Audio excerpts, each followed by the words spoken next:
Productora Lluveres presenta.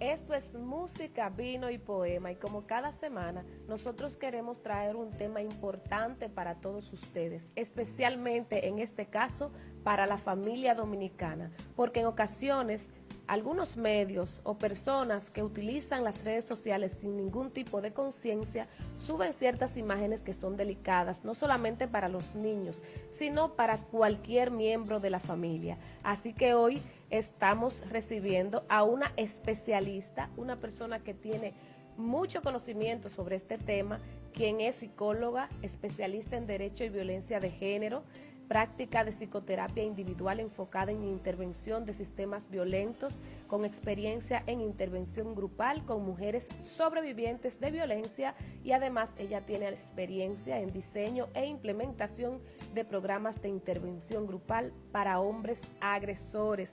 Esta es Nadia Ventura, quien está hoy con nosotros para conversar un poquito sobre estos temas que se tratan tan poco en la República Dominicana y que son tan necesarios para la sociedad. Así que damos la bienvenida a Nadia Ventura. ¿Cómo estás?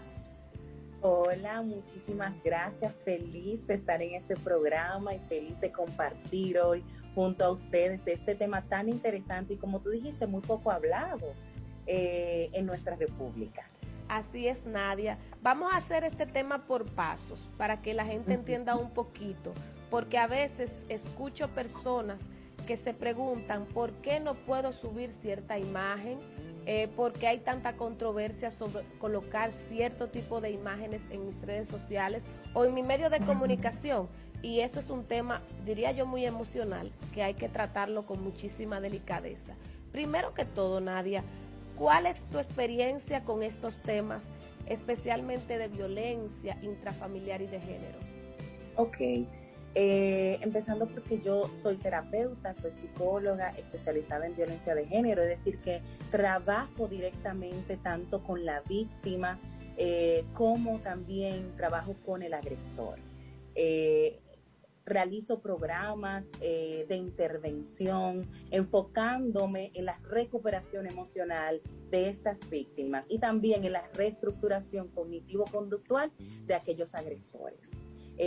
También parte de mi trabajo es estar de cerca con aquellas que también son víctimas y anteriormente llamados víctimas secundarias, pero que ya nos hemos dado cuenta a partir de investigaciones y de todo el tiempo que no son víctimas secundarias, que son los niños, los menores de edad, que se encuentran en este ambiente de violencia. En esto es que me desarrollo y por eso es que estoy tan de cerca con estos temas, teniendo a los actores principales, es decir, tanto a la víctima como también al agresor cara a cara, en espacios individuales, en espacios totalmente protegidos, donde su identidad, donde toda su historia no sea vulnerada, tampoco expuesta, y donde hacen un proceso psicoterapéutico. Bueno, Nadia, como vamos a abordar prácticamente dos temas, el primero es las imágenes delicadas que se suben tanto a los medios de comunicación como a las redes sociales, o sea, la exposición de estas imágenes, y otro tema que vamos a abarcar es como tal la violencia de género, que posiblemente pudiera ser el resultado de una niñez con sufrimientos o con dolor o con violencia. ¿Por qué no debemos colocar imágenes delicadas y qué se considera como imágenes delicadas para subirlas a cualquier medio o a cualquier red social? Muy bien. Se considera imagen delicada toda aquella imagen que vulnere cualquier derecho fundamental de alguna persona, ya sea un niño, una niña, un adolescente, un adulto, o que agreda a un grupo de personas. O sea, una imagen posiblemente que sea agrediendo a una comunidad, vamos a decir religiosa, es una imagen delicada, una imagen que quizás muestre en otro aspecto algunas partes o miembros de un cuerpo, también es una imagen delicada. Una imagen que vulnere derechos de niños, niñas y adolescentes, pues es una imagen delicada. ¿Y por qué no debemos subirlas? Son imágenes que afectan y vulneran a un grupo específico o a la sociedad en general. Y el subir este contenido de manera quizás desproporcionada afecta de manera directa a muchas personas, especialmente a quien ahora tienen más acceso a todo lo que es redes sociales, a todo lo que tiene que ver con el internet, que son nuestros niños, niñas y adolescentes. ¿Qué pasa, Nadia, con las personas que aún tú le dices que no suba estas imágenes, por una razón u otra las siguen subiendo, siguen tratando estos temas sin ningún tipo de tabú, diría yo, y realmente que hasta qué nivel las personas tal vez lo hacen a propósito, lo hacen por ignorancia, o realmente, como hemos dicho, el tema se ha tratado tan poco que no lo entienden? Ok, mira, pueden darse los tres aspectos. Hay personas que realmente lo hacen con una intención de hacer daño, hay quienes lo harán por desconocimiento y hay quienes pues simplemente lo hacen y punto, aún teniendo el conocimiento y entonces ya ahí pudiera ser por una intención específica. Cada red social realmente tiene de alguna manera, por ejemplo, vamos a hablar de cuáles más utilizamos, que son Instagram, Facebook. Tienen alguna manera de filtrar o de permitirle a varios usuarios denunciar ciertos contenidos que infringen sus normas. Contenidos que tengan que ver con suicidio, contenidos que tengan que ver con ataques a ciertos grupos o personas, contenidos que tengan que ver con trastornos alimentarios. Siempre vamos a encontrar esta pequeña parte de reportar un abuso y todo eso. Cada red social, vamos a decir, se maneja en base a sus normas y reglamentos. Pero fuera de esto, también hay normas y reglamentos que se deben cumplir. Normas y reglamentos a partir de los derechos fundamentales, normas y reglamentos a partir de el no agredir o vulnerar la imagen de una persona, ¿ok?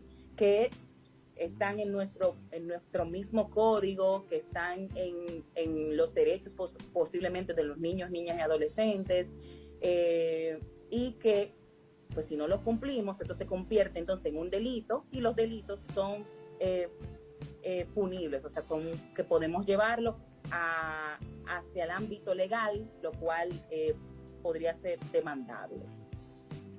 Nadia, ¿qué establece la ley específicamente sobre las imágenes que se puedan o no subir a cualquier plataforma, no importa que sea red social o no importa qué tipo de medio de comunicación sea? Porque, por ejemplo, a veces, posiblemente, el padre accede a que esas imágenes puedan ser publicadas.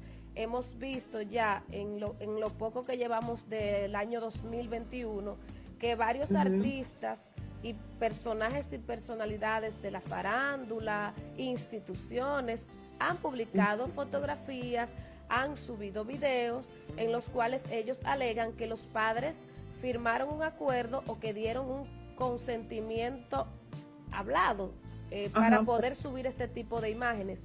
¿Están ellos en lo correcto?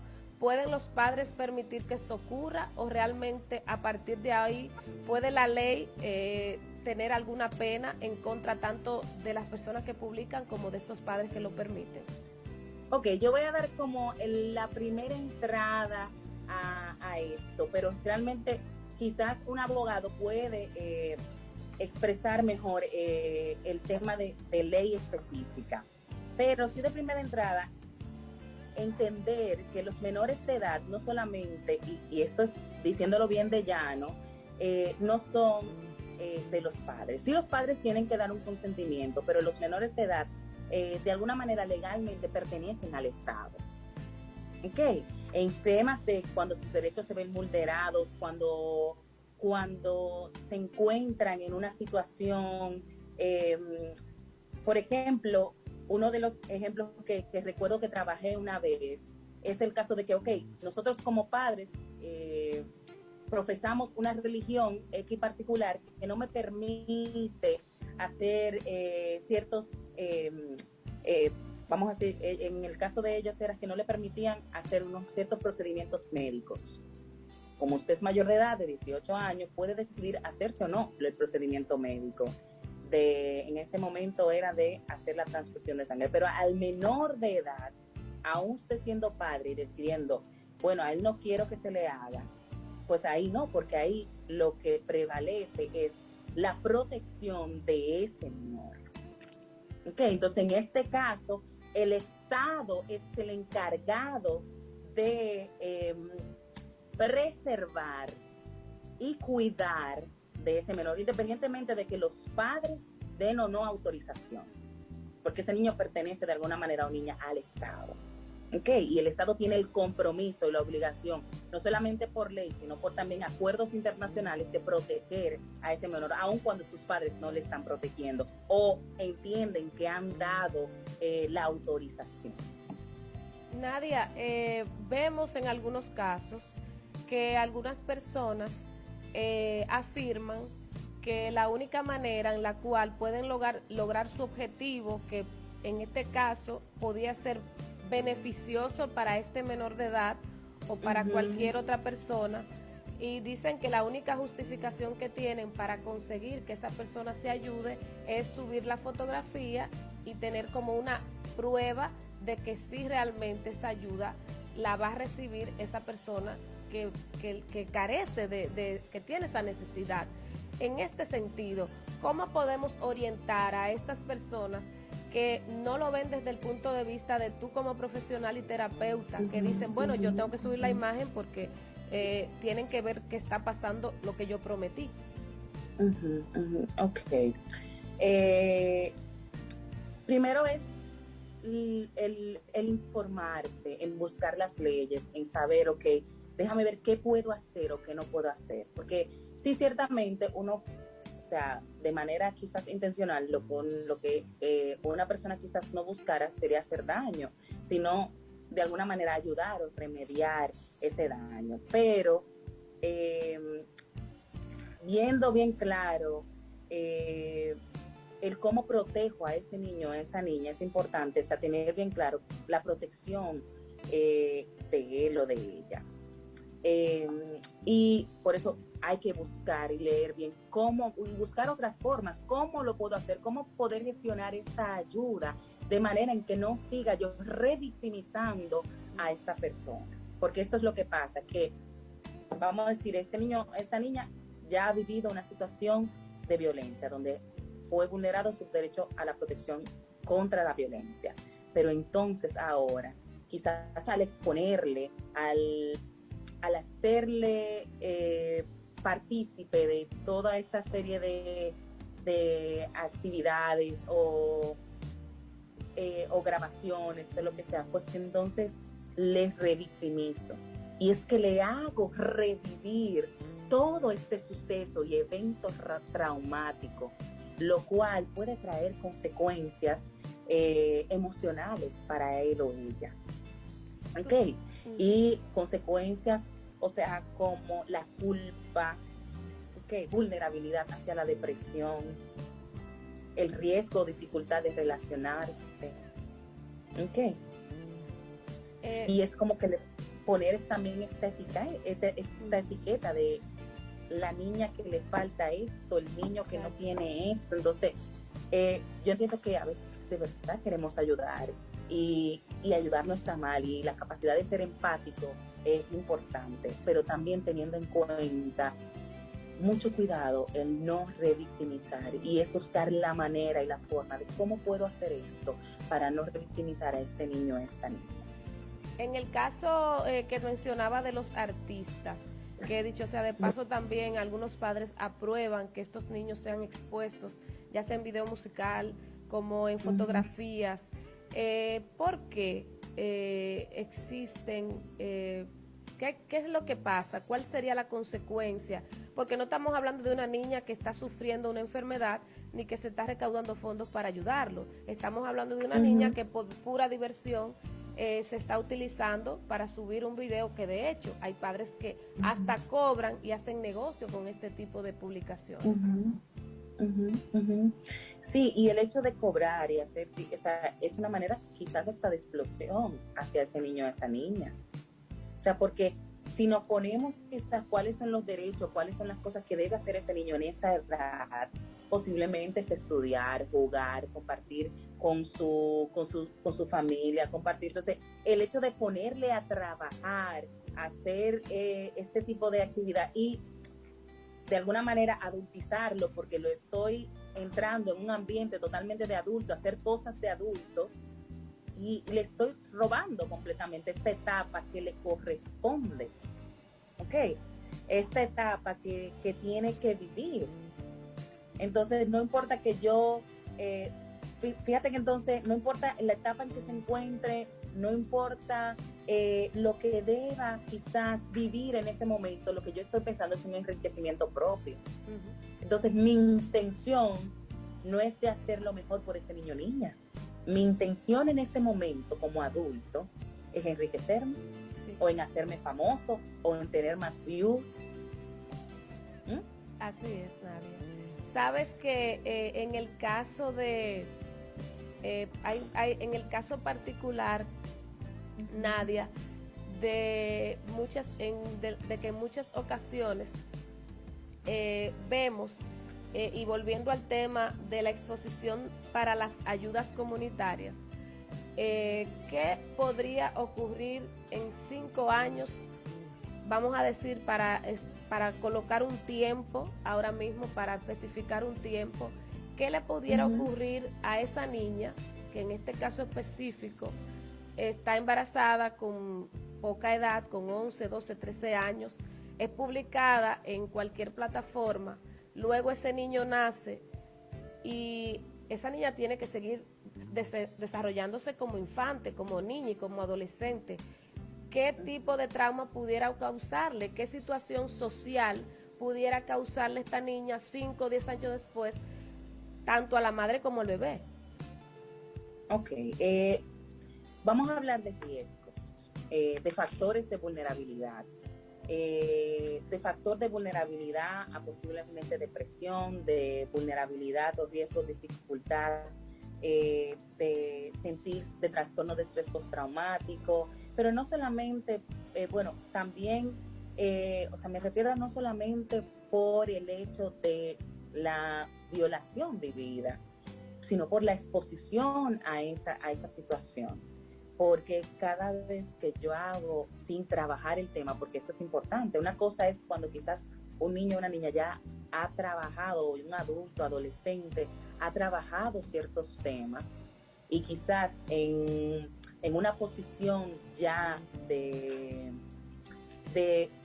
resiliencia, de ahora hablar de esto porque deseo, porque quiero ser una voz ante aquellos que no pueden hablar, pues ya ahí es diferente. Pero cuando no se ha trabajado, cuando lo que se hace es que se expone quizás sin tener el proceso terapéutico previo, un acompañamiento,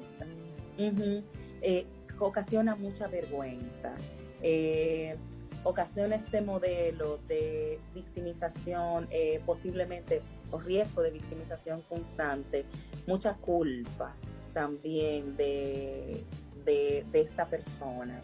Y o sea, pueden venir hasta cosas como dificultad para dormir, problemas de alimentación, miedo, ciertas regresiones y todo esto. Que es lo que digo, o sea, se crea como el factor de vulnerabilidad. No es que, ok, ya por esto va a pasar. No. pero sí hay un factor de vulnerabilidad de que esto pudiese pasar. ¿Ok? Entonces, para evitar que esto pudiese pasar, entonces se hace el procedimiento adecuado. En el caso de las imágenes ya que tienen que ver con agresiones físicas, con muertes, aquí en nuestra televisión se ha expuesto a pleno mediodía fotografías de personalidades, de funcionarios que han fallecido, que se les ha dado un disparo, que están en un lecho de muerte. Y esto se ha expuesto en cualquier hora, en cualquier medio de comunicación.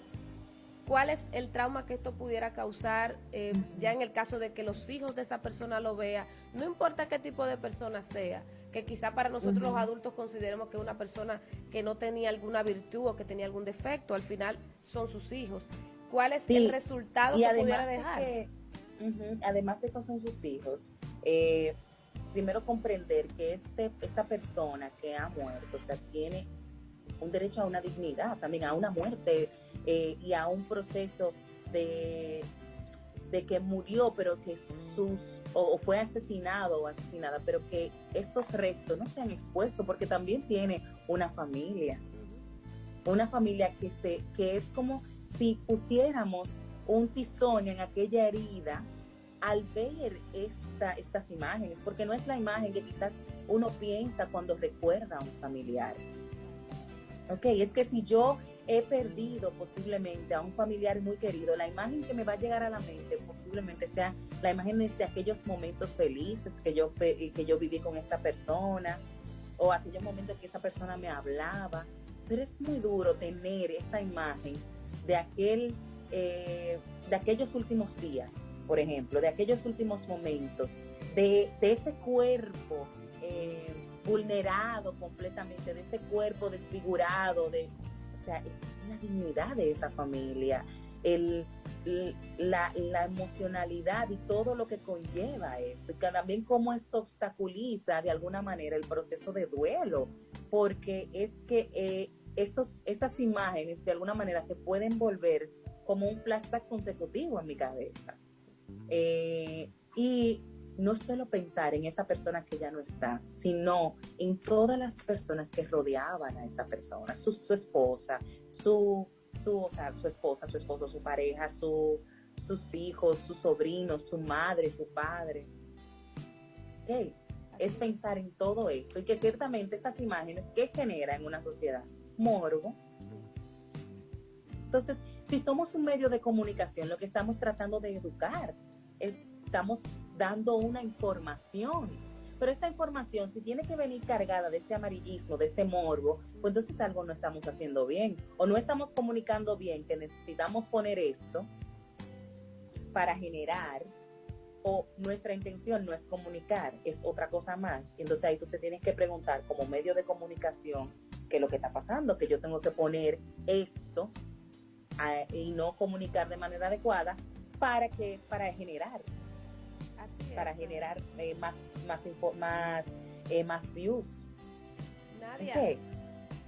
Tú sabes que independientemente de los medios de comunicación oficiales, de las personas que sean ya profesionales de la comunicación, que tengan una larga data, ya fuera de lo que es oficial, hay muchas personas exponiendo su vida, que no son comunicadores, que dicen llamar a algunos influencers por el hecho de que levantan la voz alto, porque dicen algunas palabras inapropiadas.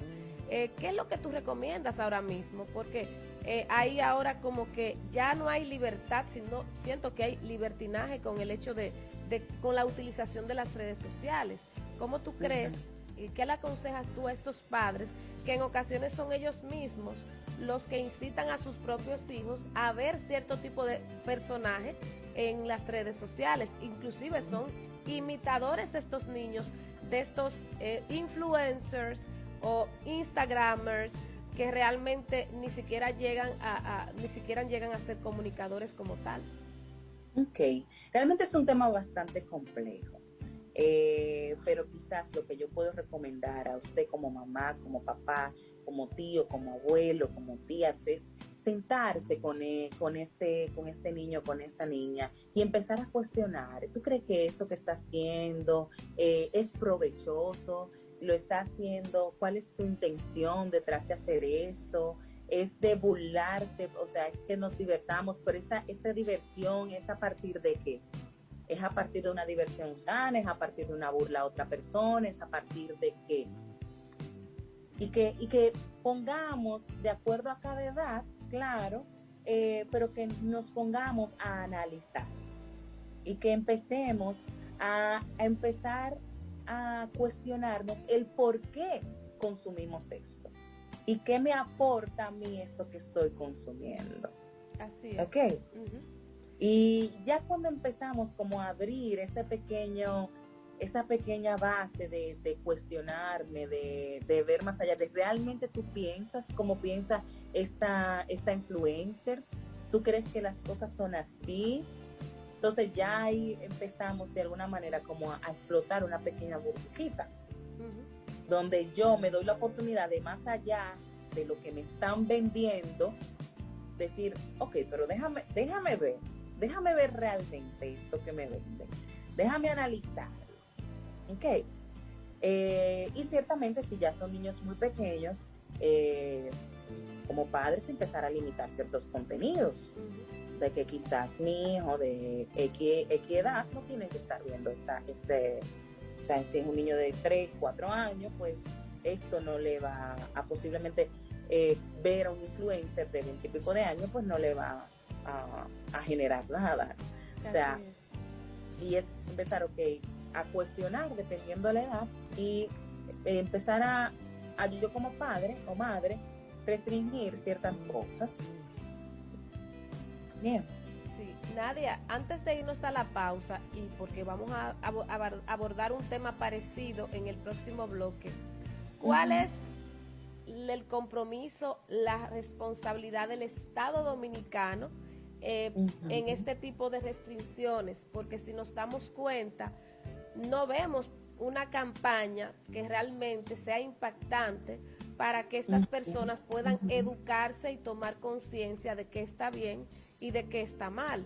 Vemos casos de fiscalías, de personas, inclusive adultos, que han realizado actividades, como no me gusta decir este tipo de palabras, pero que han abusado hasta de sus propias familias, abusadores sexuales. Cómo está trabajando o cómo debería trabajar el Estado, porque solamente vemos el caso, el hecho, fue a la uh-huh. fiscalía, le dieron 10 años de prisión, pero cómo uh-huh. yo le explico a la ciudadanía, cómo yo le explico a la sociedad. Veo inclusive gente defendiendo a estas personas por una uh-huh. cosa o por la otra, e inclusive veo que quieren justificar que a uno le dieron 1 año de prisión y al otro le dieron 10 años, como que uno es mejor que el otro, pero al final cometieron un delito. ¿Qué es lo que uh-huh. se necesita en la República Dominicana para por lo menos empezar a controlar esto? Ok, primero es educar, explicar, tener bien clara cuáles son los lineamientos, cuáles son, y que estas personas puedan tener contacto con los códigos, que puedan saber, ok, esto es lo que estamos haciendo nosotros, y es proteger a estos niños y niñas, a proteger a estas víctimas, proteger y promover, porque también es parte de esta educación, es la promoción de que se puedan hacer de manera adecuada este tipo de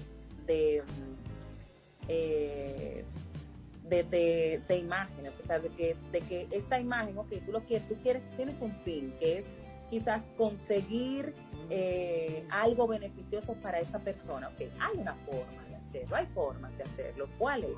Vamos a ver, esta es la forma en que podemos hacerlo. Ciertamente no vamos a hacer de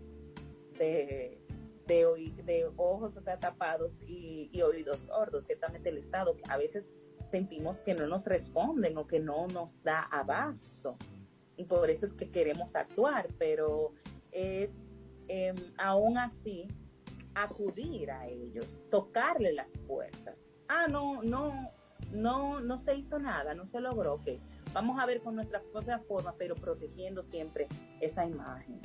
Asesoramiento, acompañamiento, terapeutas. Exacto. Y el Estado debe brindar el asesoramiento también.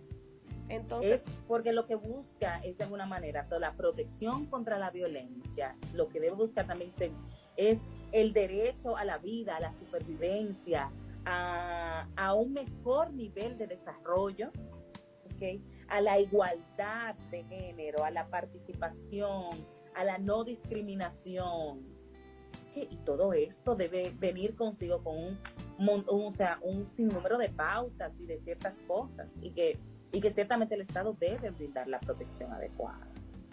Así es, nada. Y el asesoramiento también. Exactamente. Y se tomó esta decisión, pero explicar por qué se tomó esta decisión.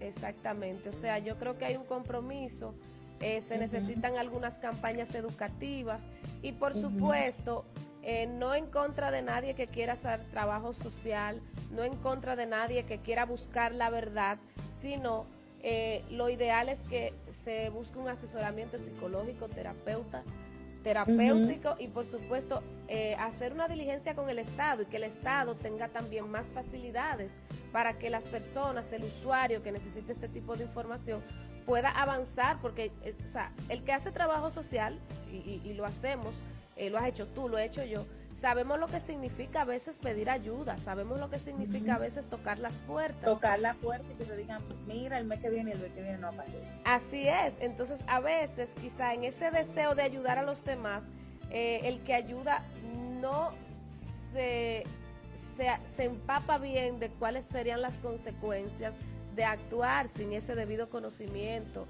y sin esa debida información. Entonces nosotros, después de esta pausa, ya vamos a abarcar un poquito más sobre lo que tiene que ver con la violencia intrafamiliar, con la violencia de género y cuáles son las cosas que en la República Dominicana nosotros deberíamos empezar a realizar para que esto pudiera empezar a mitigarse.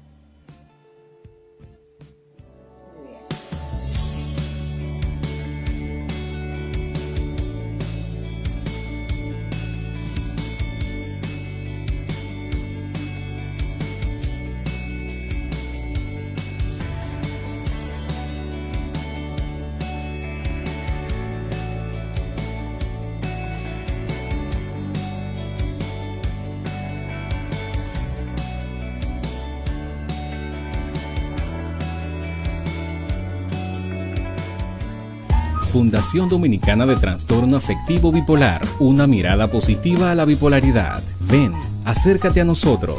Estamos para orientarte en todo aquello que quieras saber sobre el trastorno afectivo bipolar. En Fundotap apoyamos a quien padece del trastorno. Te aceptamos, te entendemos y ayudamos siempre que quieras recibir nuestra ayuda. Realizamos encuentros mensuales, el tercer miércoles de cada mes, cuando mi cabeza me hace trampas, abiertos a pacientes, familiares y amigos. Organizamos grupos de ayuda mutua, solo para personas que viven la realidad del trastorno afectivo bipolar. Infórmate de nuestros cineforums y talleres. Llámanos al 809-562-3395 o búscanos en las redes sociales, Facebook, Instagram, Twitter y YouTube, o escríbenos a fundotap@gmail.com.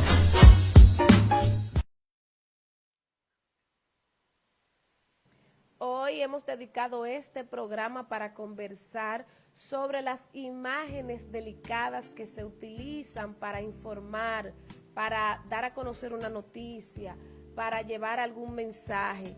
¿Qué imágenes son delicadas? ¿Qué imágenes debemos evitar colocar tanto en los medios de comunicación, en las redes sociales? ¿Y cuáles son esas maneras de nosotros poder proyectar nuestros pensamientos, que no necesariamente deben ser bruscos, que no deben ser problemáticos, o en este caso no deben afectar la imagen o la dignidad de otras personas? En este caso, para este tema, hemos conversado y estaremos conversando con Nadia Ventura, quien es psicóloga especialista en Derecho y Violencia de Género. En el bloque anterior hablábamos de esas imágenes, hablábamos de esos niños y de lo que los pudiera convertir personas más vulnerables de lo que ya ellos son. En este bloque queremos abarcar el tema ya del adulto, de la mujer, del hombre y de la familia, y de que quizá si hay alguna posibilidad de que esas mismas imágenes, de que ese mismo ambiente vulnerable pudiera provocar que ese adulto sea violento, tenga algún problema con su pareja, tenga algún problema social, y cómo esto afecta para el resto de su vida. Nadia. Ok, mira, ciertamente, posiblemente estas imágenes desgarradoras, todas estas cosas, de alguna manera, lo que hacen es que normalizan la violencia. Y si yo tengo la violencia normalizado, tengo un factor de riesgo y un factor de vulnerabilidad a repetir ciertos patrones de violencia o a no darme cuenta cuando me encuentro en un espacio donde hay violencia. ¿Okay? Porque si para mí esto siempre fue lo usual, esto es lo normal, entonces cuando empiece a suceder no me voy a dar cuenta como algo de alarma o de alerta. Simplemente lo voy a ver como algo de mi cotidianidad. ¿Okay? Es igual que quizás posiblemente un niño o una niña que sea víctima de violencia de género, es decir, que vea constantemente en mi familia o en ese hogar o en ese espacio a papá vulnerando, violentando constantemente a mamá. Posiblemente ya hay un factor de riesgo de que en mis relaciones de pareja, pues yo empiece o tenga estos comportamientos, ya sea como agresor o como víctima. ¿Ok? Porque a veces piensan que, si el varoncito va a ser agresor y la niña va a ser... No, cualquiera de las dos cosas, ya sea que la niña se convierta en una víctima más o se convierta en una agresora, o pase lo contrario, que este niño se convierta en un agresor o también en una víctima. Porque lo que va a normalizar es la conducta de violencia que existe en esta dinámica familiar. ¿Ok? Entonces, cuando esto me pase, o cuando yo vea esto, cuando esté sucediendo en mi propio entorno, en el que ya no soy hijo, sino que soy pareja, que soy esposo, pues voy a reaccionar de manera normal y lo voy a repetir. ¿Okay? Nadia, aquí hemos visto varios casos de personalidades y artistas que son reincidentes utilizando este círculo de la violencia. Son personas que se les ha llevado a la cárcel, que han tenido demandas por abuso doméstico, pero sin embargo muchas veces se convierten en temas mediáticos y como que, así como tú lo mencionas, al parecer estas personas ya están tan acostumbrados a la violencia que para ellos es lo normal. Inclusive las parejas que tienen, aun cuando estas personas que empiezan a tener una nueva relación con este hombre o esta mujer que ha sido agresor o inclusive agredido, como que no piensan en el pasado, no en ese momento, como que la emoción del enamoramiento no les permite decir, espérate un momento, este hombre ha tenido ya 10 fichas por abuso por abuso intrafamiliar. Este hombre ya ha sido famoso porque es reincidente, yendo a la cárcel porque ha violentado inclusive a sus hijos. Entonces, ¿qué es lo que pasa con la sociedad? Que en vez de tomar en cuenta que esta persona está haciendo algo mal, inclusive lo defiende. Mira, es importante tener en cuenta que el agresor, una de sus características es la doble fachada. Es de que él da una cara a la sociedad y otra cara en su espacio de intimidad. ¿Ok? Y que posiblemente lo que la sociedad mire sea esta cara de encantador, porque el agresor suele ser bastante encantador en un inicio, tanto con el público como también con su vida privada, en un inicio de relación. Es un amelino. Donde esta persona es muy atento, hace muchos regalos, habla con el público, llora, dice, es que ya yo aprendí, yo me di cuenta, ahora yo empiezo una vida nueva. Todo esto que es parte de las características de ser un agresor. ¿Ok? Entonces pasa eso, sí, que a veces también podemos ver cómo la misma víctima de este agresor vuelve con él y repite todo eso, pero esto tiene un nombre específico y se llama el ciclo de la violencia, que muchas personas se preguntan, pero ¿por qué no lo deja? Y hacen comentarios desastrosos, que pero que ella le gusta, es porque ella, mira cómo ella vuelve y lo busca, es que, ¿por qué ella no lo deja? Es porque ella es masoquista. Yo he escuchado mucho esos comentarios, y no es que ella es masoquista, no es que ella le guste, que la maltraten. Lo que pasa es que empieza y se encuentra dentro de un círculo de violencia, que lo pueden buscar en internet y que ha sido bastante estudiado por Leonard Walker, y se llama el ciclo de la violencia de género. Este ciclo en el cual ellos pasan por esta relación donde en un primer momento hay una acumulación de la tensión, donde esta persona empieza a acusar, empieza a decir que a mí no me gusta esto, llega molesto de la calle, o empieza a hacer estas constante desplante de que aquí todo está bien. Entonces hay como un ambiente de tensión en la casa, en ese espacio.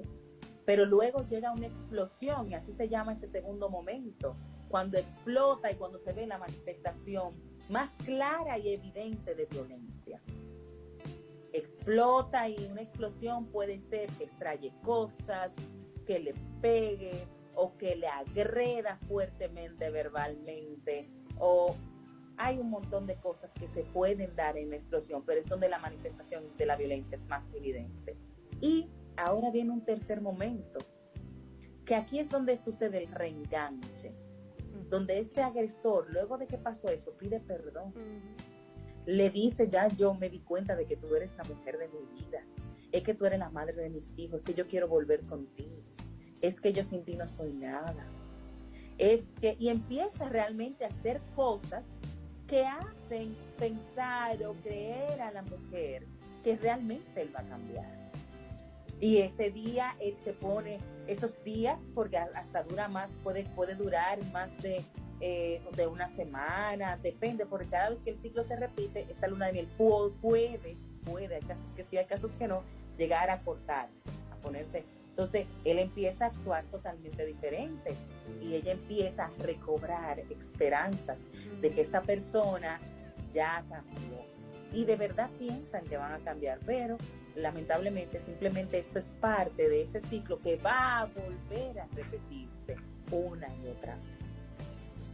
Nadia, estamos hablando del hombre, pero muy rara vez hablamos de la mujer que es violenta, muy rara vez hablamos de la mujer que en ocasiones hasta con los hijos no se comporta a la altura de una madre, que suele maltratar al hombre, y que inclusive cuando uno hace averiguaciones y uno se da cuenta en la cultura en la cual uno vive, uno llega a la conclusión de que como somos un país patriarcal, te lo digo porque he escuchado las historias, cuando el hombre va a poner una querella, inclusive los policías se burlan de él. En cualquier destacamento, en cualquier fiscalía, eso ha cambiado un poquito, porque ya se están fomentando algunos centros conductuales, y como que ha variado. Pero, ¿qué ocurre con estas mujeres violentas? Ya hablamos de qué pasa con el hombre, porque es así como se comporta. ¿Cuál es el comportamiento de esta mujer y por qué lo es? Ok, es un comportamiento también de violencia. Lo que pasa es que, a diferencia del hombre, por lo mismo que hemos hablado de la cultura patriarcal, el hombre agrede con una intención de hacer daño, porque él entiende que tiene un grado de superioridad por el hecho de ser hombre, y que ella tiene un grado de menor por el hecho de ser mujer. En el caso de una mujer que agreda a un hombre, no es por su género, es porque esta mujer ha comprendido o entiende en su mente que ella debe tener o que ella ha vivido de alguna manera esta violencia que replica con su pareja. ¿Ok? Y es porque, o sea, la razón puede ser multicausal, porque ella posiblemente vivió en un ambiente donde hubo violencia. Entonces puede ser también porque puede tener ciertos problemas psicopatológicos, es multicausal. No te puedo dar una razón en específico para eso, igual que no te puedo tampoco dar una razón en específica para la violencia de género, porque también es multicausal, la violencia aquella que es del hombre hacia la mujer. Pero ciertamente sí hay mujeres violentas, claro que sí, y mujeres que también agreden y golpean a su pareja, y lamentablemente se da esto de que el hombre a veces no se atreve a denunciar porque se burlan de él, porque a veces el mismo fiscal le dice que ay no, pero llévala suave, es que tú sabes. Sí. Es que ella, y empieza a justificar y a justificar y a justificar. Pero sí hay esos casos. Quizás no son la mayoría, porque si nos vamos a datos estadísticos, posiblemente no sean la mayoría, pero no quiere decir que no existan. Ok, claro que sí. Y esta mujer necesita también de una intervención psicoterapéutica para empezar a modificar y a cambiar esos comportamientos que la hacen a reaccionar a ella constantemente con agresividad, con violencia. Nadia, tú que has tenido experiencia con parejas con violencia intrafamiliar, de género, ¿qué tú entiendes que podría hacer el Estado? Porque te voy a decir, desde mi punto de vista, se realizan marchas, se realizan algunas campañas, se medio informa a veces de lo que está ocurriendo. Sin embargo, tú misma lo has dicho, hay una violencia que es hasta patológica, hay una violencia que puede haber sido generada sobre el entorno, desde el entorno de la infancia. Entonces, ¿qué es lo que realmente tú como profesional de la conducta entiendes que el Estado debe empezar a hacer? Porque, por ejemplo, la Fiscalía sí tiene lugares para atender a las mujeres violentadas.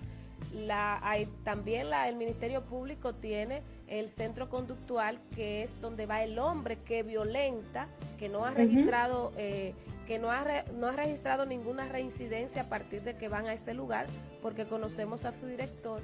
Entonces, ¿qué es lo que realmente se necesita? Sabemos que educar, pero hay lugares que son muy profundos, hay barrios, hay personas que no tienen ningún tipo de acceso a que se les dé educación.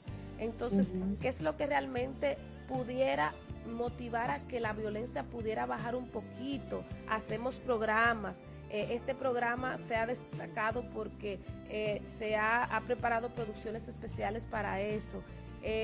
Y ya, juntamente con esa misma pregunta, ¿es bueno que exista un Ministerio de la Mujer? ¿No victimiza más a la mujer?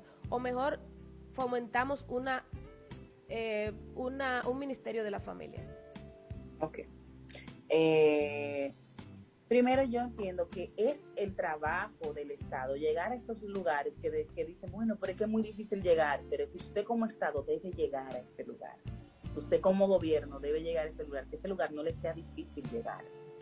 Porque usted tiene los medios de alguna manera. Quizás a una ONG se le hace más difícil, y están ciertas ONG y ciertas entidades metiendo mano, como dicen por ahí, en esos lugares. Entonces sí, es un trabajo también de psicoeducar, pero no de psicoeducar a un grupo específico y privilegiado que está en X puntos, sino a todos y todas. ¿Okay? De llegar a esos lugares donde sea un poco más difícil, claro que sí. También de que hay que hacer un trabajo con el hombre, donde hay que desconstruir estos modelos patriarcales, estos modelos donde se siente superior a la mujer, que hay que empezar a trabajar en nuevas masculinidades, porque al final, no es que desprotejamos a la mujer para nada, hay que seguir trabajando con Línea Vida, fiscalías, casas de acogida y todo eso, y de brindándole toda la atención que requiera y necesite, pero también yo tengo que hacer una intervención a este hombre, una intervención psicoterapéutica, una intervención social, porque necesito reestructurar a esta persona y necesito reestructurar también a otros hombres que quizás están creciendo con esto, con todo este modelo. Porque si lo que yo hago es solamente atender a la víctima, lo que hago es que a este agresor posiblemente ya no la agreda a ella, posiblemente ya se pueda reestructurar, haga su proceso psicoterapéutico, se recupere emocionalmente y viva entonces una vida sin violencia, pero esta persona posiblemente esté suelta y lo que va a hacer es buscarse otra pareja y va a hacer lo mismo. Entonces lo que hago es cambiarle la víctima. Exacto. Okay, entonces es importante que se trabaje especialmente con el hombre, con mayores y mejores programas de atención que promuevan nuevas masculinidades, nuevas formas de vernos en igualdad. Okay, y esto es muy, muy importante. Y esto creo que es un trabajo de todos y de todas, no de Estado nada más, pero que también el Estado, que posiblemente tiene más recursos, es quien mayormente debe promoverlo. Pero no es un trabajo de Estado solamente, y es un trabajo que también usted, yo y quien sea desde la posición en que usted se encuentre puede empezar a hablar de estos temas y hacer de su espacio un espacio igualitario. No hay que esperar que intervenga el Estado. Claro, es su deber y debe hacerlo, pero también nosotros tenemos un cúmulo de responsabilidad para hacerlo. En el caso de si debe haber un ministerio o no de mujer, creo que este es un tema bastante controversial. Yo entiendo el por qué hay un Ministerio de la Mujer y quiero que sepa que de parte del Ministerio de la Mujer hay departamentos también que se encargan de nuevas masculinidades, que trabajan de la mano para promover y formar personas en estos temas, que sean también multiplicadores. Esto se hace desde el Ministerio de la Mujer. Okay. ¿Y por qué quizás tenemos un Ministerio de la Mujer y no tenemos un Ministerio del Hombre? Bueno, el por qué, la razón específica, quizás hay que preguntar de cómo surgieron cada uno de estos, pero es también porque a la mujer es que se le violenta por el simple hecho de ser mujer también, y es quien tiene, por el mismo sistema patriarcal, que la tiene de alguna manera por debajo, es quien a veces le cuesta más. Fíjate que cosa como fácil en que podemos ver esto es en que posiblemente una mujer capacitada académicamente para tener un puesto X de trabajo, pues no llega a ese puesto, y quien llega es un hombre. Y es que tiene un nombre, se llama el techo de cristal. Y es que hay este techo de cristal que no nos permite a las mujeres llegar. Entonces, parte del trabajo del Ministerio de la Mujer es promover la igualdad y darle a estas mujeres toda la atención que merece, especialmente en los casos de violencia y en otros casos más. Y parte de promover la igualdad es trabajar en las nuevas masculinidades que ya lo están haciendo, porque tengo colegas que trabajan en ese departamento específicamente. Bueno, yo creo, Nadia, que este tema, así como tú lo dices, es extenso, es controversial, pero nosotros tenemos que trabajar para eso, tenemos que seguir produciendo programas para esto, tenemos que seguir haciendo conciencia a nuestros amigos comunicadores, a los periodistas, a la gente que hace comunicación en la República Dominicana, que trabajemos más por estos temas y que nosotros podamos llegar más lejos, porque de hecho en estas plataformas que permiten que estemos en cualquier parte del mundo, yo creo que es importante que debamos aprovecharla. Yo creo que además está el tema de la cultura. Si nosotros tuviéramos una cultura más fomentada, si nosotros diéramos a nuestros niños más clases de arte, más clases de música, más clases de baile, de danza, artes plásticas, yo creo que nosotros pudiéramos tener menos gente violenta. ¿Qué te parece, Nadia? Quizás, sí, eso es importante también, crear espacios donde puedan tanto los niños como las niñas, los adolescentes, los adultos, empezar a conocer otras formas de relacionarse y de expresarse que no tengan que utilizar métodos violentos. Así es. Bueno, Nadia, agradecerte de verdad por dedicarnos este gran tiempo, que sabemos cuáles son tus ocupaciones en la terapia, porque eres una persona que tienes bastante demanda, así que nosotros somos privilegiados al tenerte aquí. De verdad que no, sí, pero Nadia. de verdad, un placer compartir contigo, compartir con todo el equipo y ser multiplicadora de esto, que mi deseo no es que esto quede solamente en la terapia, sino lo que le digo a cada paciente, o sea, ya ahora tú no eres una víctima, ahora tú eres una sobreviviente porque has logrado llegar a este espacio, porque has logrado posiblemente empezar a cómo salir de este ciclo de violencia. Y ahora tú también puedes ser de alguna manera multiplicadora con lo que mismo tú aprendes. Y es ver, quizás si veo alguna mujer que está viviendo una situación de violencia, y es acercarme y decirle, mira, hay ciertos números y ciertos lugares donde puedes acceder. Es que la violencia es un delito y como es un delito se denuncia y tú puedes ir a denunciar. Es que quizás si no estás lista, porque ese es un tema, hay quienes no están listos y no podemos obligar tampoco a denunciar, pero si no estás lista, hay ONGs, hay psicólogos y psicólogas que están especializados en violencia y que pueden ir ahí donde tú puedes ir y te pueden preparar y te pueden hablar y te pueden y puedes recibir esta atención psicoterapéutica que tú necesitas. Nadia, tus redes sociales para que la gente te conozca un poco más. Le voy a dar es el número de Psicológicamente y las redes sociales de Psicológicamente. Yo me encuentro en Grupo Profesional Psicológicamente.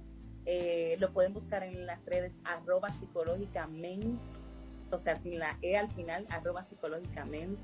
El número de teléfono, bueno, nos pueden buscar en las redes y ahí nos va a encontrar también en Google y todo eso, porque ahora no me acuerdo, pero y ahí pueden pues entonces ponerse en contacto conmigo cualquier cosa que necesiten. Sí, 809-562-3395. Excelente, oye.